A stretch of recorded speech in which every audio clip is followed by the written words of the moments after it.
सभी को प्रभु यीशु मसीह के नाम से जय मसीह की स्वागत करते हैं अपने इसी यूट्यूब चैनल में। आप सभी मसीह और भाइयों और बहनों का मेरे प्रियो, आज की मैं इस वीडियो में बताने जा रहा हूँ कि परमेश्वर हमसे कितना प्रेम करते हैं। आपको मालूम है, बहुत प्रेम करते हैं। जैसे माता पिता अपने बच्चों से प्रेम करते हैं, उसी तरह हमारा परमेश्वर प्रभु यीशु मसीह हमसे प्रेम करते हैं मेरे प्रियो। इसीलिए परमेश्वर का प्रेम में आप बनिए। यदि प्रेम आपके पास नहीं है तो परमेश्वर भी आपके पास नहीं है, क्योंकि परमेश्वर प्रेम ही है मेरे प्रियो। तो आज जैसे मैं इस बारे में वचन के बारे में बताना चाहता हूँ कि जैसे भजन संहिता 103 अध्याय वचन नंबर 1 से लेकर हम इसे आपको सारी बातों को पूरे सा समझा देता हूँ कि परमेश्वर हमसे क्या कहते हैं। तो मेरे प्रियो, आप वीडियो में बने हैं, वीडियो के एंड तक वॉच करना आपकी, ताकि हमारा जो ऑडियंस है आपको सारी बात समझ आ सके मेरे प्रियो। यदि आप वीडियो बीच में स्किप करके देखेंगे मेरे प्रियो, आप कुछ बातों को नहीं समझ सकते। इसीलिए मैं आपको कहना चाहता हूँ, आप एक भी पार्ट स्किप मत करिएगा। तब इसीलिए जैसे लिखा है परमेश्वर का प्रेम मेरे प्रियो, तो लिखा है, हे मेरे मन यहोवा को धन्य कर, और जो कुछ मुझ में है वह उसके पवित्र नाम को धन्य कर। हे मेरे मन यहोवा को धन्य कर, और उसकी किसी उपकार को न भूलना। वही तो तेरे सब अधर्म को क्षमा करता और तेरे सब रोगों को चंगा करता है। वही तो तेरे प्राण को नष्ट होने से बचाता है और तेरे सिर पर करुणा और दया का मुकुट बांधता है। वही तो तेरी लालसा को उत्तम पदार्थों से तृप्त करता है, जिसने तेरी जवानी उकाब के समान नहीं हो जाती है। यहोवा सब पिसे हुए के लिए धर्म और अन्याय के काम करता है। उसने मूसा को अपनी गति और इस्राएलियों पर अपने काम प्रगट किए। यहोवा दयालु और अनुग्रहकारी है, विलम्ब से प्रकोप करने वाला और अति करुणामय है। वह सर्वदा वाद विवाद करता न रहेगा, न उसका क्रोध सदा के लिए भड़कता रहेगा। उसने हमारे पापों के अनुसार हमसे व्यवहार नहीं किया, और न हम अधर्म के कामों के अनुसार हमको बदला दिया। जैसे आकाश पृथ्वी के ऊपर ऊंचा है, वैसे ही उसकी करुणा उसके डरवे के ऊपर प्रबल है। उद्याचल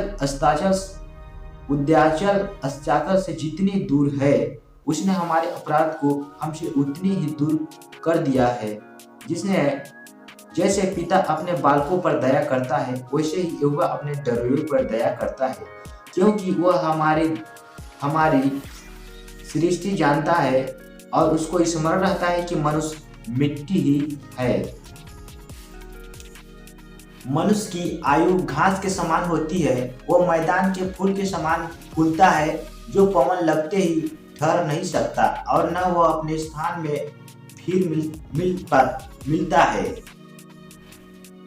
परंतु यहोवा की करुणा उसके डरवे पर युग युग, और उसका धर्म उनके नाती पोतों पर भी प्रकट होता रहता है, अर्थात उन पर जो उसकी वाचा का पालन करते हैं और उसके उपदेशों को स्मरण करके उन पर चलते हैं। यहोवा ने तो अपना सिंहासन स्वर्ग पर स्थिर किया है, और उसका राज्य पूरी सृष्टि पर है। हे यहोवा की दूतों, तुम जो बड़े वीर हो और उसके वचन मानने से उसको पूरा करते हो, उसको धन्य कहो। हे यहोवा की सारी सेनाओं, हे उसके टहलुए, तुम जो उसकी इच्छा पूरी करते हो, उसको धन्य कहो। हे यहोवा की सारी सृष्टि, उसके राज्य के सब स्थानों में उसको धन्य कहो। हे मेरे मन, तू यहोवा को धन्य कर। आमीन।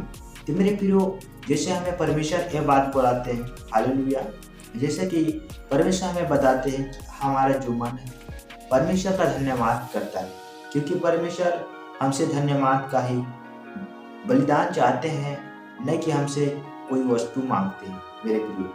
हमें परमेश्वर चाहते हैं कि हमारा पुत्र रोज मेरा धन्यवाद करे और मेरे से विनती करे और प्रार्थना करे। तो मेरे प्रियो, इसका मतलब हो गया कि हम परमेश्वर में जागृत हैं और जागते हैं और परमेश्वर के काम में बढ़ते हैं। तो मेरे प्रियो, आपको मैं इस वचन को क्यों बताया, क्योंकि आपको समझ के लिए, क्योंकि आपने कुछ वचनों को सुना होगा, आपने समझ आया होगा। तब तक सभी से मेरा छोटा सा रिक्वेस्ट था कि आप लोग इस वचन को सुनिए और इसके अनुसार आप कुछ समझ सकते हैं। मेरे प्रियो, आप यदि परमेश्वर से डरते हैं मेरे प्रियो, आपको परमेश्वर सारी बातों को सिखाएंगे। यदि आप परमेश्वर से नहीं डरते हैं तो मेरे प्रियो, आप परमेश्वर से कुछ भी नहीं सीख पाएंगे, क्योंकि क्योंकि जो जिससे डरता है उसी का बात वो समझ पाता है, यदि जिससे नहीं डरेगा उसका बात नहीं समझ सकता है मेरे प्रियो। बात इतने में है, आपको समझ इतने में है मेरे प्रियो। मैं तब तक सभी से विदा चाहता हूँ, तब तक सभी को गॉड ब्लेस यू।